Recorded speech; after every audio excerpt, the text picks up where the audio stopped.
অনেক নারী পিল খেয়ে পিরিয়ড বন্ধ রেখে রোজা রাখে, এটা কি জায়েজ হবে? খুবই গুরুত্বপূর্ণ প্রশ্ন।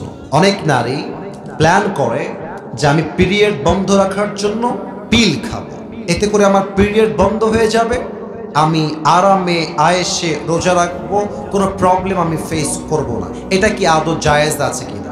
প্রথম কথা দেখেন, আমি প্রত্যেকটা যুবকদেরকে বলবো, মা বোনদেরকে বলবো বোঝাবার সাথে, আপনি যদি কোনো আমল কন্টিনিউয়াসলি করেন, please try to understand this point, একটু বোঝেন।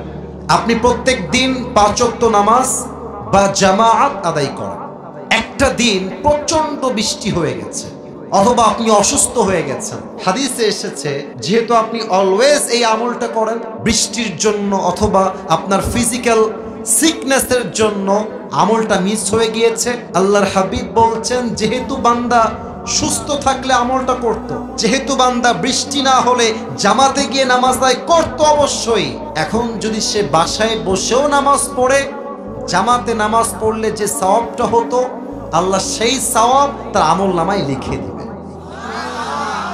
এক নাম্বার কথা, প্রিয় বোন, যেহেতু আপনি রোজা রাখতেন আল্লাহ জানেন, অতএব এটার জন্য পেরেশান হওয়া কোনো প্রয়োজন নেই, যেহেতু এটা আল্লাহর দেওয়া একটা বিধান, আপনি বাড়াবাড়ি করবেন না, আপনাকে রোজার সওয়াব দিবে একজন, আওয়াজ দিয়ে বলেন সবাই, তিনি কে?